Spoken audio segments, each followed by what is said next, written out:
Hello, my name is Megan O'Russell. And my name is Christopher Russell, and welcome once again to Page by Page, Writing the Book in Real Time. This is episode 6, but don't change that dial because it is actually chapter 5. I always worry that I'm going to say it's episode 6 and people are going to go, no, I missed one. You know what I mean? I know. Because we did the first one as a two-parter. I know. But yeah, so it's episode 6, chapter 5. How do you feel about reading chapter 5 today, Megan? You're doing it all on your own. I am actually leaving. Good day. That is, in fact, not true. That is patently false. That I is am patently not false. You're reading right. the whole chapter No, by myself. you're not. No, that would... Part of the chapter by yourself? You're going to give me a stress rush. Oh, if you are watching this video, I have no makeup on because we're currently doing a production of Pippin right now, and I left all my makeup at the theater, so we are doing... So now we have to record all 5 podcast of the past podcasts without makeup. Again without makeup. No. So that's going to take some time. Just bear with... No, I'm kidding. It was so funny. She was like, I don't have makeup. I was like, babe, you're fine. She was like, no, I need makeup. I was like, oh, the You're things very that theater sweet. has done to you. You're very sweet. Well, because these are like the real, like the big kid videos. These I know these it are the feels big different. kid videos. These page by page videos feel different. Please let us know if you can hear the non-makeupness of this episode.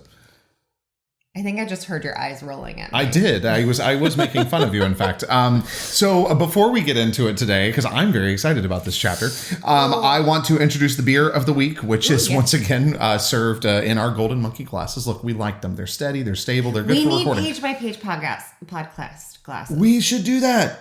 That's a great idea. Yes, write that I down love that. before I forget. I will. Okay, I'll write it down before I forget. So why don't you talk about the? This is Eagle Brewery Banana Bread Beer. So why don't you talk about? We just did a TikTok live.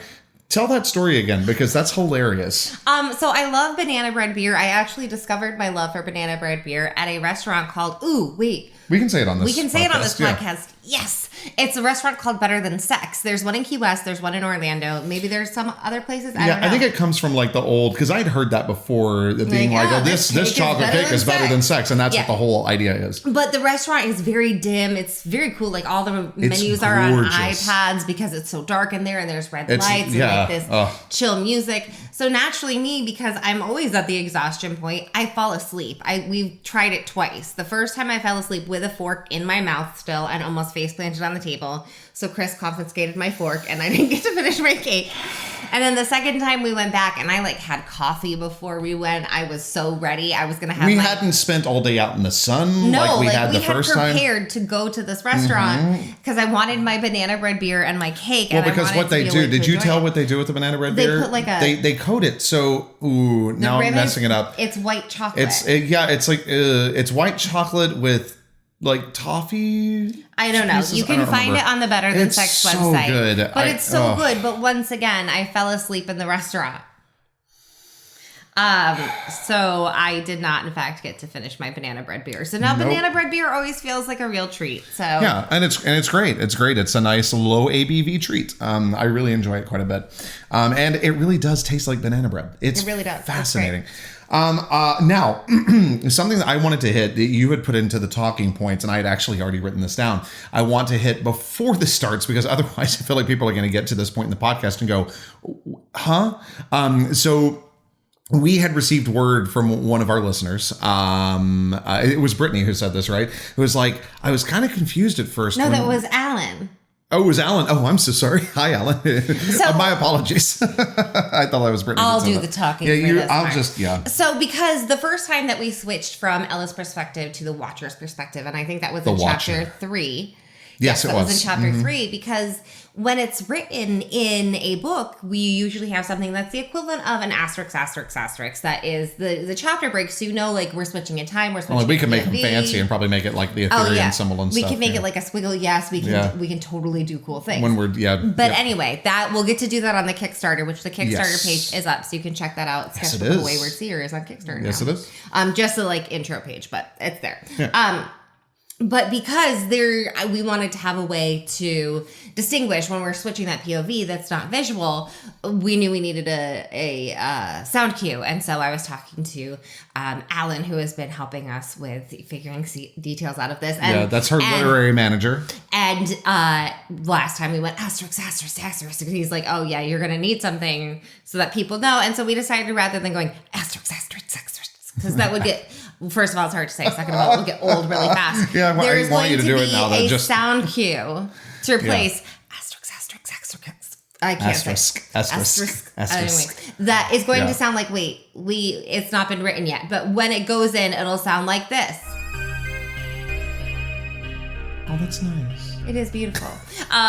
Thank you for that beautiful music. Yeah, you're welcome. So that means that we are switching into the watcher's perspective. I love the watcher. It sounds so ominous. I didn't mean to give them that kind of thing. No, I know, but in my head, it's that's what it is. It's the person who's watching. They're watching with a camera. I mean, that's, Yeah. You couldn't call them the recorder because that takes us all back to elementary school with that, like, B-A-G, recorder, instrument jokes. Hot cross buns. There you go. Yeah, that too. Yeah, anyway. Okay, was there anything else before the episode? No, but I do think that it would be helpful if you kind of gave us a little recap. Talk to us about what happened in the last chapter. Sure. So we are now on Elladay's second day at Laureldale High. So we have seen her in the last chapter. She was walking to school. She met up with Caleb, the resident Fae boy from her class. He walked her to school, kind of convincing her that she actually needed to be there because, going back to a school the day after you kind of maybe potentially save your math teacher's life, almost outing yourself as a seer on your first day of school, but the math teacher may or may not still be alive, so that's really stressful too. So convincing yourself to go to school is hard, and Caleb helps her through that. She managed to get all the way to her locker, and there was a sign and 3 envelopes. 4 envelopes. 4 envelopes, yes. 4 envelopes attached to the front of her locker. It is 4. You are correct. Okay, good. A sign that says, choose your path, and 4 envelopes attached to the front of her locker. And that is where we left Elladday. Yes, it is. All right. Well, I think that leads in nicely. So the 4 envelopes, and here we go. Should we have music for when the chapter reading begins? I thought about that. I feel like we should have an Elladday music and a watcher music. Elladday music. Okay. Okay, so then this means this is the beginning. We'll get. I mean, they'll hear it, and once you hear but I want to do the thing where we pause because it brings me joy. So this is Elladay's music. I like the watchers better. Okay, this is the second version of Elladay's music that you like is better as the watchers. Those of you who are listening, those of you who are listening might notice that was the exact same sound cue, just like with a little ding thrown in. Now I have to figure that out, man. Okay, cool. None of that has been written before recording this, so this will be fun. Because you just got to read the chapter today, so how are you supposed to know enough about the watcher? I know. I know this whole real time thing is some might call a coordinating disaster. It's okay. All right, so not a disaster because the coordinating is going really well. A coordinating trial. Sure. Yeah, no, I like that better because it's definitely not a disaster. But trial. No, yes. it is. We are learning as we go. Herculean tasks. And okay, now do the music and let's get into the chapter. So without further ado, Chapter 5. Sketchbook of a Wayward Seer. Cue music.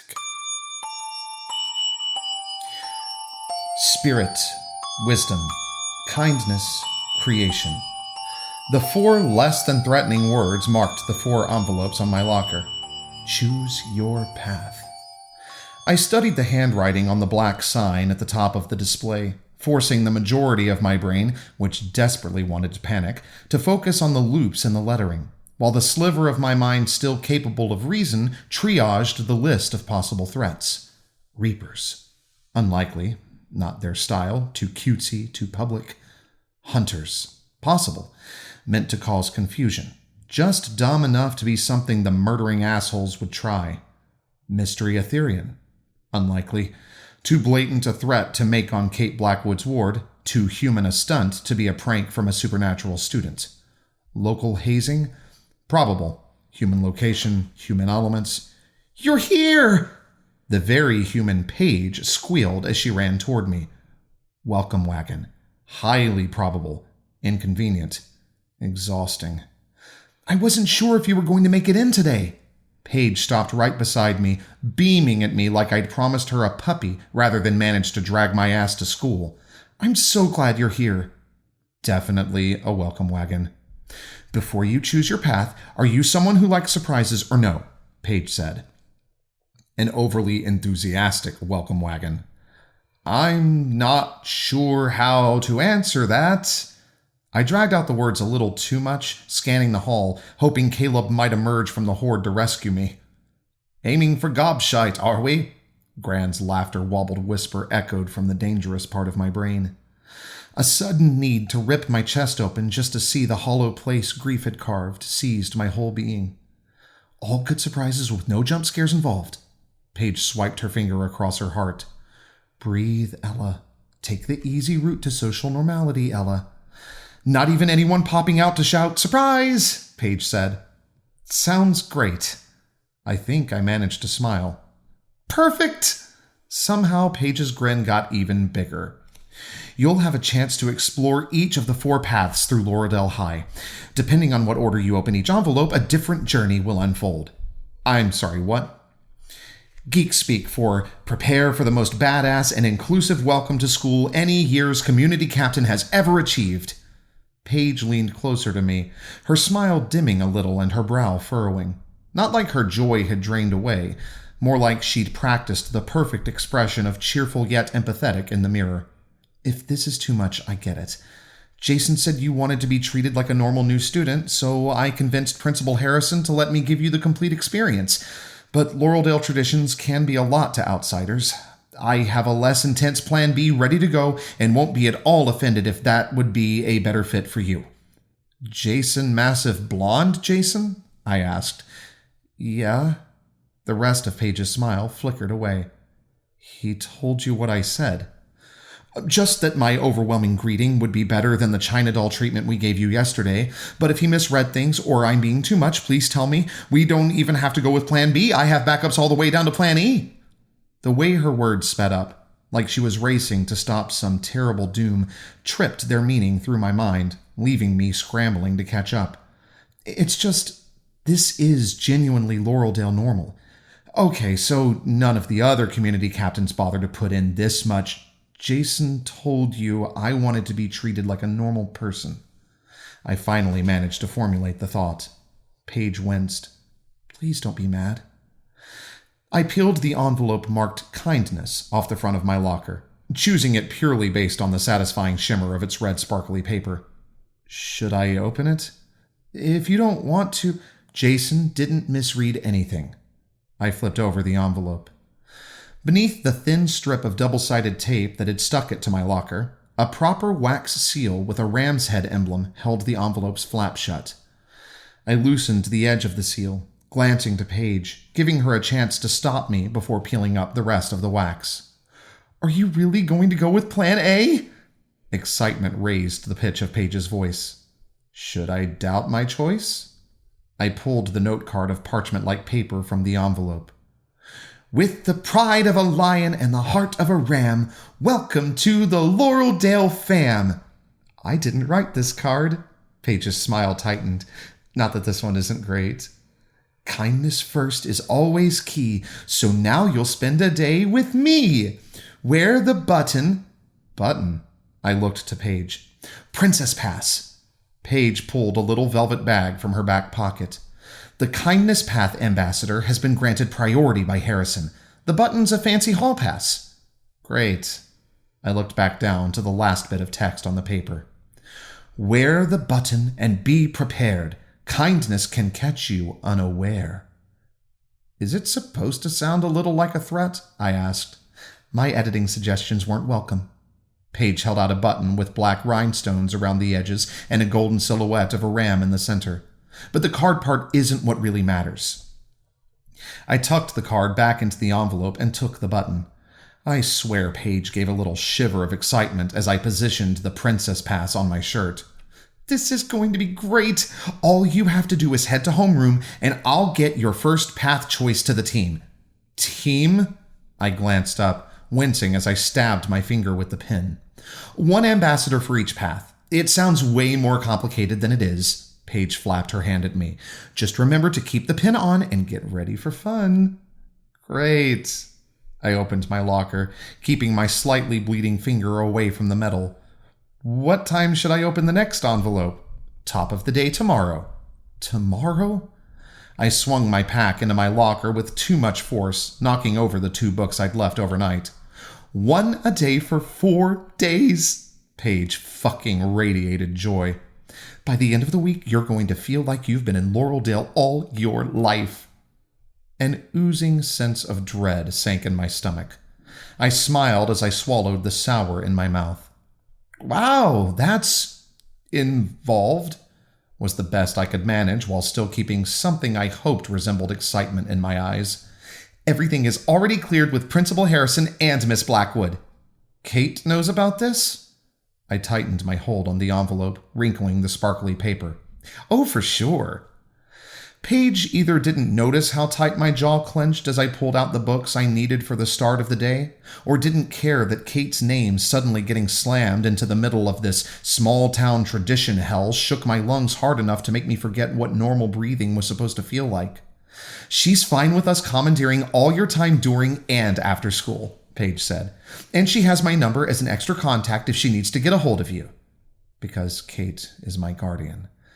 Because she is the adult legally responsible for keeping me alive. Because she is the one who's supposed to ground me for skipping class. Because she is the only one left to care about where I'm supposed to be. Did you want me to walk to homeroom with you? Did you want me to walk to homeroom with you, or do you want a moment of peace before the fun begins? Paige wiggled her eyebrows at me. For those of you not watching the video, I just wiggled my eyebrows at Megan. It was a great eyebrow. Thank you. Eyebrow. Speaking is so hard for me today. Eyebrow right. Wiggle. Paige wiggled her eyebrows at me. Either way, I checked for my pencil in my hair and swung my locker shut. Paige pursed her lips like she was trying to snuff out her own smile. Anytime you decide this is too much, I won't. I tucked the red envelope into my newly annotated copy of To Kill a Mockingbird. I do want normal. And even if Laureldale normal is weird, it's nice to have someone actually believe I can handle it. Great, Paige wrinkled her nose. Because your first ambassador can get a little overwhelming. She turned toward homeroom, waiting for me to follow her. Throw my books at Paige. Run away. Scream that I'd changed my mind and interacting with strangers was the last thing my ragged soul wanted to attempt. A rapid-fire list of shitty escape plans blurred out Paige's next sentence. Without tourist traffic, she finished. Sorry, what? I took my place beside Paige, ready for my homeroom escort. Too late for lake season, just a little too early for leafing season. Paige kept to the side of the hall, moving slowly enough to make sure we could stay together as we took the 2 lefts to reach class. My guess is you'll have about 2 weeks before the hordes come back and locals have to get a little more creative to have fun. I'm not against creative fun. It felt nice to say something completely true. Perfect, Paige said.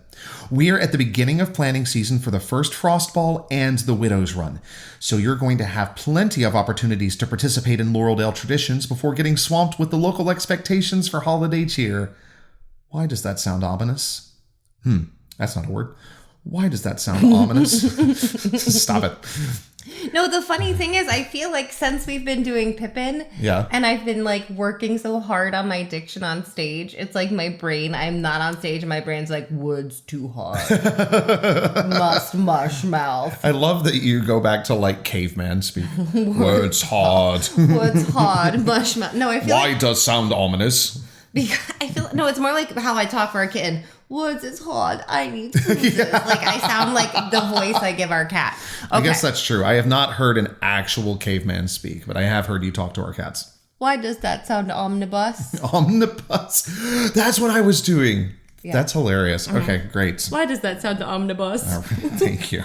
All right, back to the story. Oh, man. All right. Wait, go back to the threat for holiday cheer. I'm proud of that line. Oh, okay. Perfect, Paige said.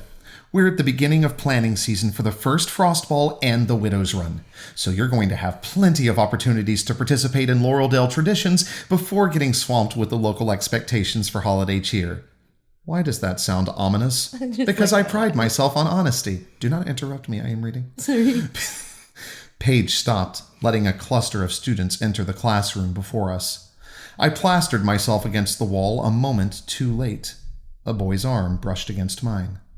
Our skin didn't even touch, but the world swung away, stealing the school corridor, leaving a single parking lot light in its wake. My breath echoed in my ears. Chill air swooped through my lungs. A tang of spilled gasoline tainted the scent of the rain-soaked pavement, but the parking lot, the school's parking lot, seemed empty, except for the boy standing in the pool of light in front of me. Hammer in one hand and knife in the other, he stared into the darkness, screaming as though daring demons to come and find him. His head snapped toward me. Fear joined the fury in his eyes as fluorescent lights flared in the darkness, and my mind gave me back to the present. "Sorry," the currently unarmed boy said, his voice softer than his screaming in the vision implied he was capable of, as he gave me a little half-nod and tried to step into class. "Noah!" Paige grabbed his arm, yanking him back. "Introduce yourself." Noah blushed as Paige spun him toward me. "I'm Noah." "Ella." I switched my hold on my books, balancing the stack in one arm as I reached out to shake Noah's hand. "Nice to meet you." He took my hand without hesitation, pressing his palm to mine, giving me a handshake worthy of a job interview. No violence-etched scars on his knuckles, no vicious glint in his eyes, no extra flash of a vision to hint at why the timid-looking guy in front of me might end up armed with a hammer and a knife. "Noah will be included on the wisdom part of your journey," Paige said. "What?" Noah forgot to let go of my hand as he looked to Paige. "The sorting got canceled." "Did you not check the chat?" Paige said. I slid my hand from Noah's grip. "I thought we didn't need the group chat anymore since Harrison canceled everything." Noah rounded on Paige.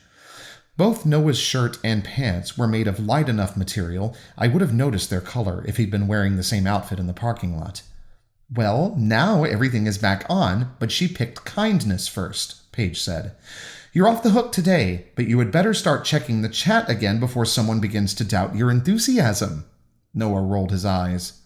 How the hell could a human guy who rolls his eyes about stupid high school shit end up bloody? Hadn't he been bloody? In the dark. "Should I doubt your enthusiasm?" The freckles on Paige's forehead smushed together as she raised her eyebrows. Maybe she would be the one Noah tried to fight with his knife. The knife he'd been holding. The parking lot light had glinted off the blade. It hadn't had the shape of a knife meant to kill. Noah, in the parking lot, with the kitchen knife. Yes, you're very funny. "You're exhausting." And no, I'm not talking to Megan there. I am actually reading the material. "Noah, in the parking lot, with the kitchen knife."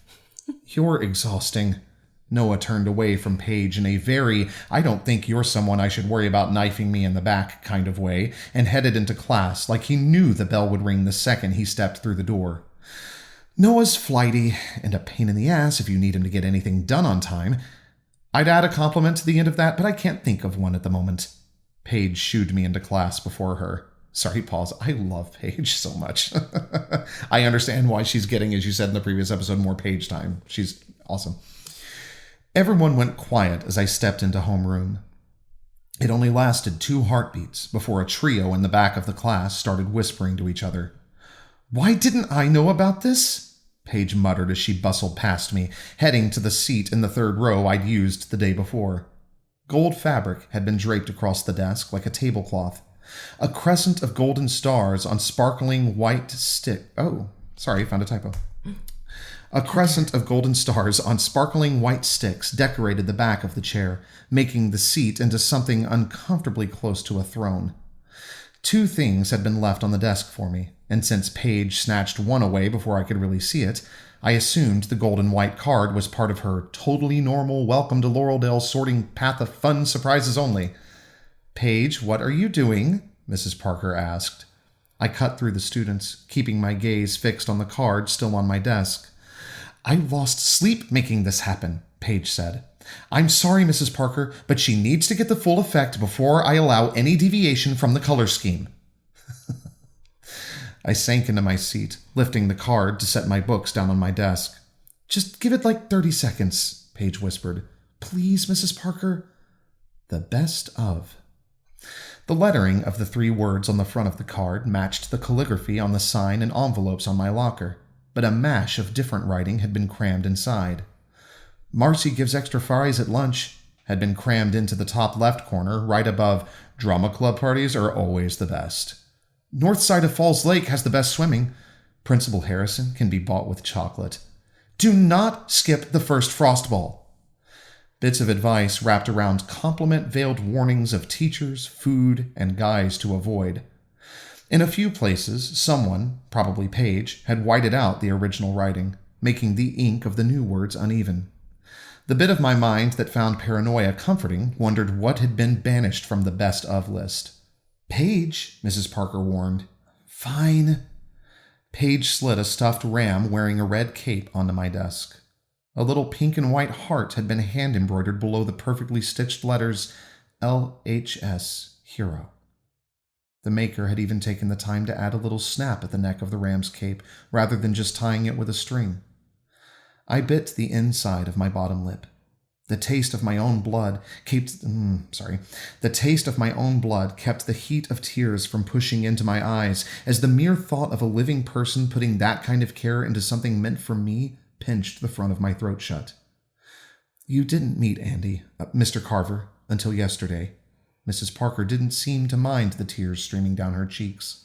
Like tossing bare emotions on the floor for everyone to see wasn't offering a roadmap to anyone who needed to make her suffer later. Andy is the kind of man who will mow your lawn when you break your leg and compliment every dish at a holiday party, no matter how inedible some cookie contributions may be. A faint flutter of laughs swept through the students. I closed the best of card and laid it in front of the ram. I wanted to reach for the ram, to touch its fake white fur, and touching the stupid thing would have been normal too, but my hands had already started shaking. Springing into action to save a man's life takes a special kind of person, and I know stuffed animals, Mrs. Parker's use of the plural pinged in my brain, may seem a little silly to you, but having something to give a good squeeze can be comforting during times of stress. I spotted the second stuffed ram, 2 seats to my left in Jason Archer's hands. You are heroes to this school. Mrs. Parker looked between Jason and me, and to everyone who cares for Andy Carver. Does that mean Mr. Carver is okay? A girl at the front of the class asked. Jason paled, the red that had been creeping up his neck fading away in the long moment before Mrs. Parker spoke. Principal Harrison knows more about that than I do. Mrs. Parker's face shifted, transforming from the exhaustion of a worried friend to the unreadable calm of a teacher trying not to lie. He's going to be addressing the whole school this morning, so don't get too comfortable in your seats. We'll be heading to the gym soon.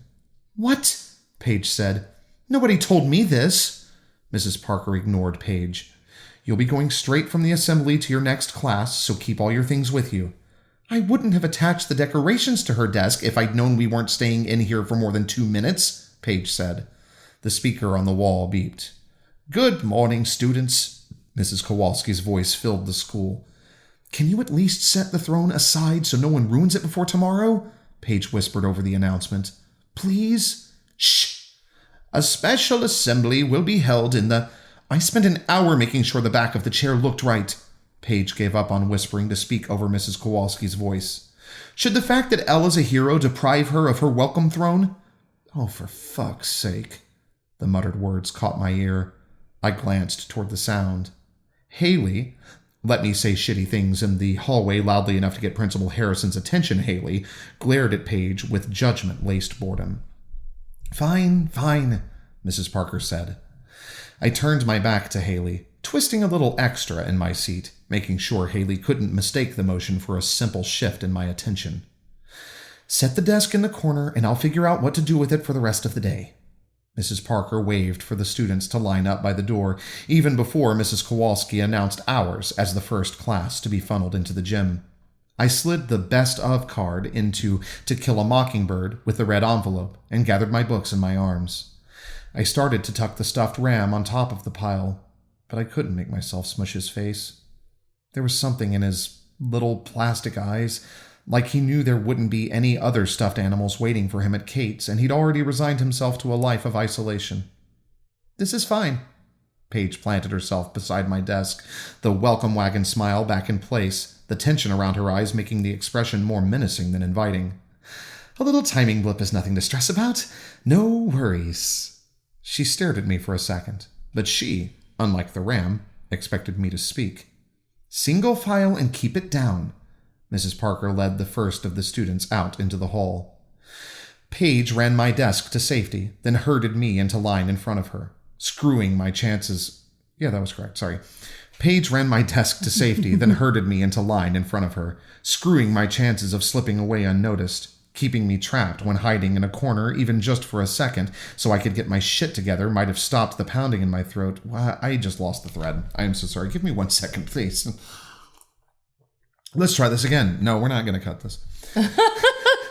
Paige ran my desk to safety, then herded me into line in front of her, screwing my chances of slipping away unnoticed, keeping me trapped when hiding in a corner even for just a second so I could get my shit together might have stopped the pounding in my throat, or dampened the impossible burning weight of the pendant sitting just below my collarbone. I'm sorry, that is such a long that is like one sentence, all of that. It's sorry. Fine, you've written longer things to torture me with. The pendant had hung from a simple cord, but the thin leather had been destroyed when the world exploded, too stained with blood and ash to be salvaged, just like everything else I'd been wearing that night. But the silver pendant had survived, scrubbed clean and put on a new chain, polished, undamaged, an artifact of catastrophe. The pendant didn't seem big enough or important enough to be the only thing I owned that hadn't been consumed by the blood and fire and horror, and now Mrs. Parker had given me a fucking stuffed ram whose sad plastic eyes begged me not to let him meet a horrific fate the next time destruction came for me. Paige took my books when we reached the gym. I couldn't make myself give her the stuffed ram as Mrs. Parker escorted Jason and me to the seats on either side of a wheeled podium. I kept clinging to the ram's squishy little body as the entire school filed into the bleachers, all of them ready to listen to Harrison's praise of Laureldale's heroes, none of them knowing how quickly a new disaster would knock all thoughts of not yet dead Carver aside. Throughout my time as an educator and principal, there are moments that shine through. Mr. Harrison paused, his gaze sweeping past as he took in the students behind the camera's view. Moments of pride in my students and in my teachers when I know, with utter certainty, that this is where I am meant to be. I dragged my finger across the bottom of the phone screen, scrolling forward in the frames, letting it play again as Mr. Harrison turned toward Jason and then Ella, joining in the thundering applause from the unseen crowd. "We are, every one of us," Principal Harrison spoke into the microphone on the podium, "proud to call you Rams." 3, 2, I whispered into the darkness, waiting to watch the moment chaos began. 1. A siren blared a split second before red lights flashed through the gym. The video wobbled as hundreds of panicked students fled, their footsteps shaking the camera's perch. A dozen pairs of legs passed before I tapped the screen and pulled the video back. "Proud to call you Rams," Principal Harrison said again. Ella didn't look up at the praise or the applause from the bleachers. She kept staring at the stuffed ram in her lap, fixating on the thing as though it had torn open its fabric mouth to whisper secrets of the future only she could hear. I zoomed in on her face, waiting for the heartbeat after the siren blared to life, when Ella finally looked up. Shock, a bit of worry, but no hint of fear or gleam of unnatural knowing filled the seer's eyes as Jason Archer grabbed her arm, yanking her to her feet. She kept hold of the ram as Jason dragged her toward the emergency exit, stealing her from the camera's view. And thus ends Chapter 5. I'm going to write something down because I wanted to ask you about something later. That it's just an editing thing. Okay, so how do you feel about it? Or actually, I will start this one off. You said to me, as you so often do, so look, gather around, children. Let me explain to you what I deal with as Megan's editor and, well, also as her husband, where she goes, "I feel like nothing happens in this chapter." I'm like, "Hun, so much happens in this chapter." First of all, we get this beautiful entrails. It doesn't have to be entrails in every chapter. There's no dirty bits. There's not dirty bits. It just feels weird because, like, I'm giving this is like my weekly presentation. Yeah. And it's like, oh, okay, so there is a vision, and we do meet a major character, and okay, so there is another. So, yes, there's things that happen. Okay, so, like, honestly, just the vision alone for me was enough intrigue. Now, you also have the social intrigue of like what all is awaiting Ella and how is that going to be altered? I'm sure that Paige is not going to let hell or high water alter these plans too much, but how is I do too. I kind of love Haley too. I just love for fuck's sake. I'm like, yeah, this girl. I know I'm not supposed to love Haley, but I'm like, I see you. I sympathize with her though. I do too, because I knew those like overly enthusiastic people, and no, it wasn't me in high school. Like I wasn't the one. I know I seem like maybe I could be. I don't know. I mean, I did. Sure, yeah, I guess so. But like the vision alone, like that gave me chills. I literally got chills reading it. And I think I was telling you, I'm not gonna waste the time to go find it right now, or maybe I will. Let me see. Yes, it's right up here where it says oh yes. His head snapped toward me. Fear joined the fury in his eyes as fluorescent lights flared in the darkness, and my mind gave me back to the present. What a great way to transition out of that. It's like you're really good at this or something. Yeah, I know. I'm complimenting you again. I'm sorry. I know I'm not supposed to do that. But yes, so going back to my original point. My chin is so sunk into my neck as I drink hide your juice. From this. So if you say too many more nice things about me, I'm going to need to upgrade to whiskey. No, that is not a part of this podcast. Although are we ever going to talk about like the different like recipes and stuff that Ella's mom used to do? Well, we haven't gotten into Ella's mom's backstory yet. I know. Ella's mom was a bartender or ran a bar. No, and that's not like important for right now. But since we're on the topic of. I don't know. Do you want Megan to press pound if you would? No, but that's not how this works. So Ella's mom's plan was to be a school teacher near her pack, so that there would be an aitherion like person in the school helping the kids. That was the plan. But then your kid ends up being a seer, and you can't stay in one place, and life happens. So Ella's mom, because this is also something you haven't seen in this book yet, but there tends to be a local aitherion bar. Okay. Like there is a gathering hub. Yeah. And so usually wherever they went, she would work at the gathering hub because that was her connection to people. It was her way to be able to see aitherions without it being suspicious. Okay. So it was her way to go into the community. She'd be a bartender. Okay, that makes sense. And so in order to make sure she could always just get an easy job at a bar, she made sure that she was the best damn bartender there was. Okay. So she could do all the tricks and do the lighting cedar boards on fire and do all that. So she rolls up into those are so fun. She rolls up into a new town, walks into the local supernatural bar and is like, hey, I need a job for the next couple months, does some fancy things, and then they have new friends in their new town. That's amazing. And she knows what's going on, and she can keep an eye on the safety for her family. And they call the bar Werewolf Ugly. No. Sorry, that was funny. But so that way she had her finger on the pulse of the local supernatural community so that she knew what was going on. Yeah, okay. She also occasionally, with her rage issues, when things got tough, she would do some bounty hunting on the side just for that. I do remember you saying. Yes. Yeah. Occasionally, if she was like, I just need to like throw some people around, she'd like go do a little bounty hunting to get it out of her system and go home. So now there's something I'm going to pose a question. I do not want you to answer it because I think that would be a massive spoiler. Okay, I'm gonna hide my face. No. This isn't something really you're not going to be able to give this. You cannot give this away. Okay. It's impossible for you to give this away. So now what I am wondering is this horrible thing that happened. Did it happen because Ella is a seer, like to her family, because Ella's a seer or because her mom was a bounty hunter? And it's like, ooh, wow, I could see it going either way. So I'm just very fascinated to keep plowing along this journey. So something else I wanted to talk about, and let's see, do I want to talk about this first or do I want to hold off? No. So this is the thing. I told Megan earlier, I said, I'm going to ask something on this podcast, and you may or may not want me to cut this out. The stress rash is coming back. Oh my goodness. It's not a big deal, but it's not, it's okay. So when you have itching all the way up to my you have 4 envelopes. Uh-huh. Okay. They're different colors, right? Mm-hmm.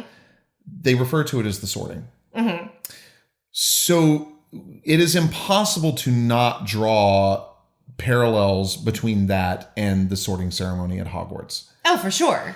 So what I am wondering is, because I don't think it's a secret, stuff that's been going on with Rowling in this world, but the fact that, and the reason I'm asking about this is because the fact that she immediately chooses kindness, even if you didn't mean to do this, even if it's just one of those moments where the curtains are just green, there is no deeper meaning to this beyond even the literature. But to me, that was almost a way of being like, yes, this is akin to that, but I am choosing kindness.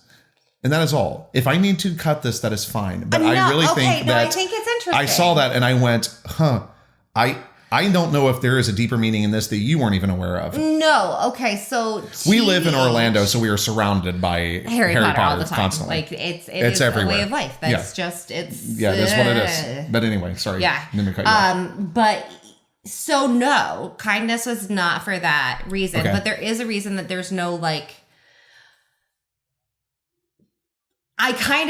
So Paige is someone who has been on the outside very much for a while.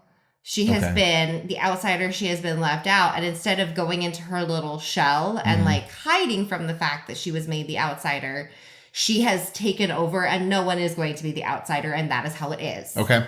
So that's why there are the sortings into 4 paths. And it is not but then there's the Slytherins and we tuck the Hufflepuffs with the snacks. Like it's not, there is no, it's not exclusivity. There is no lesser. This is all about inclusivity. And instead of being like, okay, here is this thing, she tries all 4 paths. She gets to see where she fits. And that's something else I was going to, that's kind of like the thing with Paige where I was like, okay, it makes sense to me that Paige as a person would want to do this sort of sorting thing because now that it's out in the world, it went out in the world with Harry Potter. It happens all the time for different things that have nothing to do with Harry Potter with fantasy. Like it is just sorting into 4 houses is a normal thing. Well, it's actually a thing and now it's 3 houses, but there is a I'm forgetting the video game. Video game lovers tell me, but there's a video game series where that's a big thing too. Well, no, and sorting into like kinds of like druids and blah blah blah, and like that's a very D&D thing. Yeah, but it's just like the 4 paths. It made sense. Which just celebrated 50 years D&D. I think so. Yeah. Oof. But the 4 paths, it also just worked out trying to figure out what the paths would be within high school. But that was kind of when I was like, do I want to do that? It made me feel okay with having that as a vague reference in the book because instead of Paige being like, we do not abide outsiders. Right.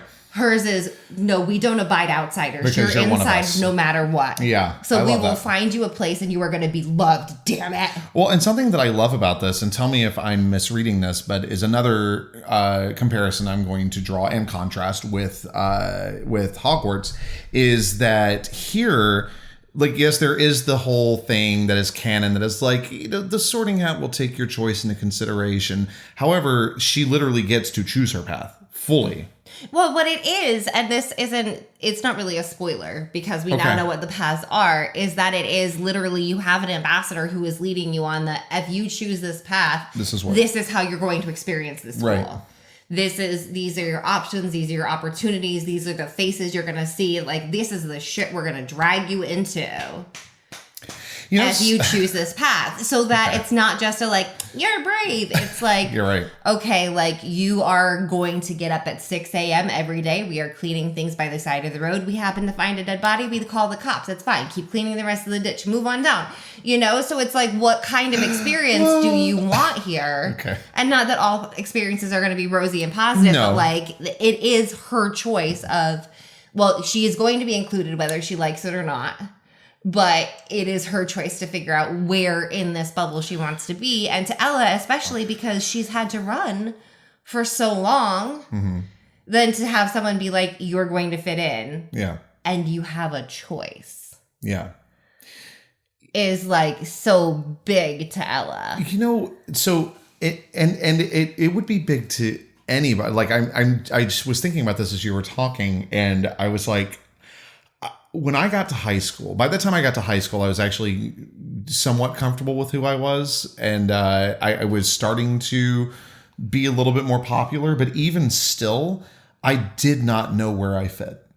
And I wish that there had been a page there, to be like, hey, you're going to figure out where you fit right now. And so the fact that it's not, like it's so lovely to not, because we all know that you've got like, when I was in high school, it was the band geeks and the choir nerds and those theater weirdos. I don't remember what they called the theater people because I was in both choir and theater, but I really don't remember what they called us. And then you had the jocks, and then you had the really, really smart ones, like the upright, like just straight up nerds. Brains. Yeah, like the brainy people.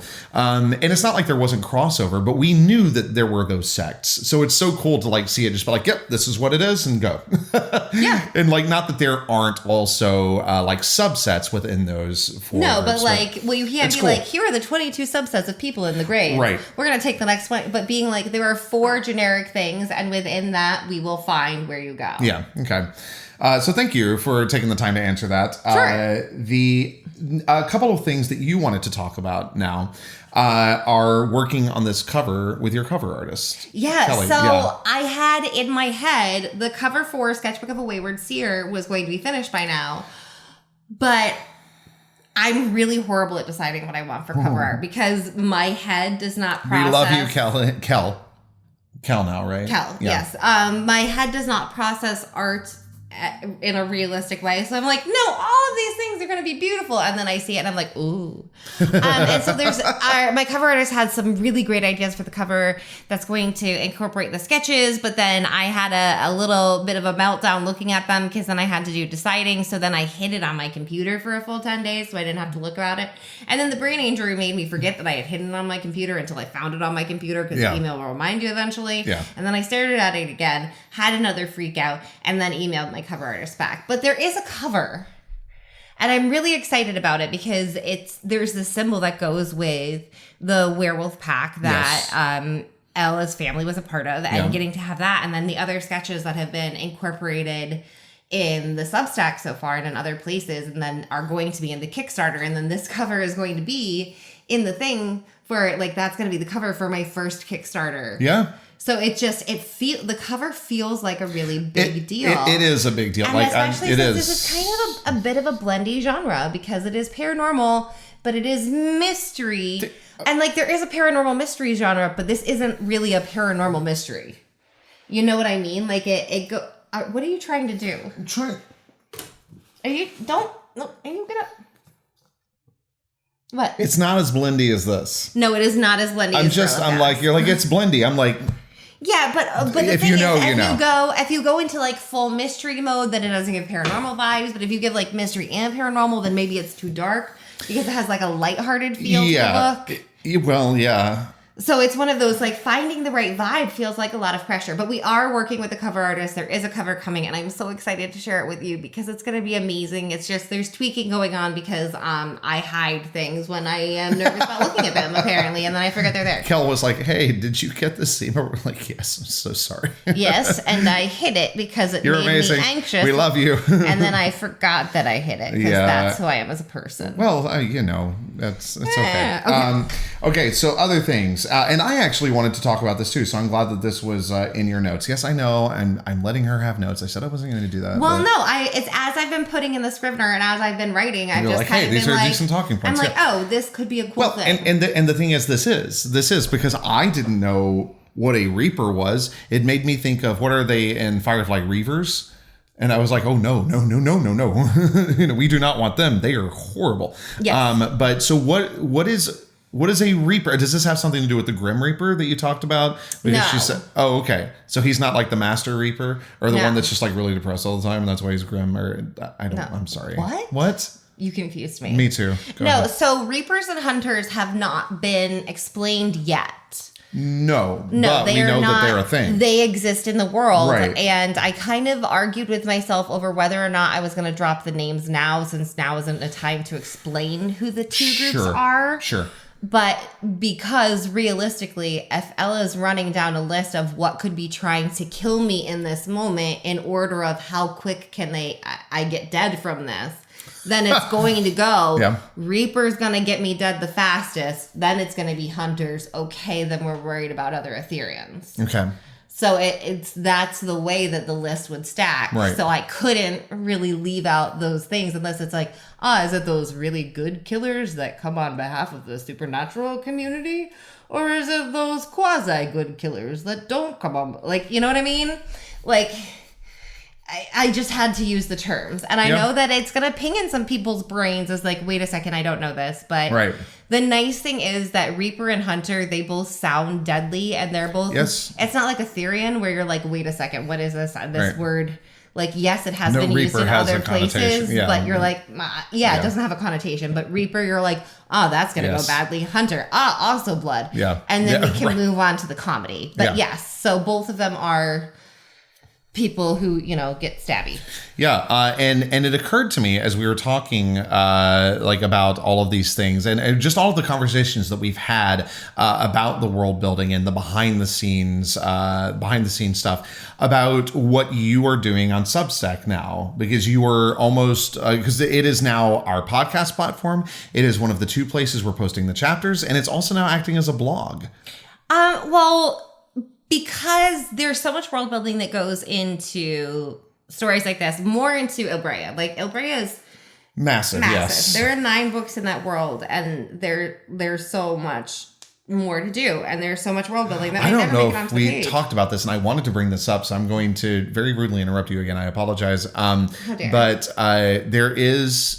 I don't think I mentioned this in the past, but I just want those like Ilbrea heads out there to hear this and bother you about it, because I think it'll be hilarious. But there is a book that has never been released that is technically in the world of Ilbrea, although it really is a separate thing. But if you look at the map of Ilbrea, you actually see the name Akalia, and there is a book that takes place there. And so at some point, you're going to circle back around to that, because it is awesome. It's so fun. It's very fun. Anyway, that's all. So just like talking about stuff that how broad the world is. Oh no, there's an entire book. Yeah, in a city that's on the Ilbrea map that is not out. It's not out. But no, I'm not releasing another whole book. I'm going to end up releasing another whole book just on Substack, because this is what I do. I do it myself. But no, your manager calls tomorrow and goes, "I'm sorry, what?" Through the blog post, I'm getting to share a lot more about the world building that isn't on the page. So the first blog post that I put up with it is the difference between aitherion and supernatural. Mm-hmm. And because aitherion is a subset of supernatural. Right. And then also going into where I drew that name for the community from. And it's not that I'm the first person to ever be like, the word aitherion. No, but the reasoning behind why that is the right word for this lore, and why I chose the spelling for the word, and how it's going to become more and more important, the difference between the aitherions and everyone else in the supernatural world. You're laughing at me. Why are you laughing? I'm not laughing at you. I'm laughing at me. Why? Because you said the lore, and I went, oh my gosh, we need to release a companion book that's called The Laureldale. I feel like that's the high point for this podcast, and we should just are there any questions you can't save for next time? Because I feel like we peaked. No, do you feel like that's it. I feel like there's no. Actually, legitimately, we actually peaked the microphone. Whoops. Sorry. Well, I'll take care of that in post. It's fine. But I feel like, is there any other question you have for now? No. Because I feel like the Laureldale is where we're gonna end up for tonight. So thank you so much for joining us for chapter 5 of Sketchbook of a Wayward Seer. Yeah. Oh wow. And until next time, make sure you check it out. Like the podcast on whatever platform you have. If you can leave a review, that's great. If you can leave a comment, even if it's share it if you can't do anything else. Even if it's just like nice comment or Laureldale. That's great. And do share the podcast. The more fun that we have with people commenting and joining in, we have some fun comments going on Substack. So join the party. I want this to be interactive. I want to talk to people as this process happens. So join in the fun. Yeah. And until next time, thank you for reading.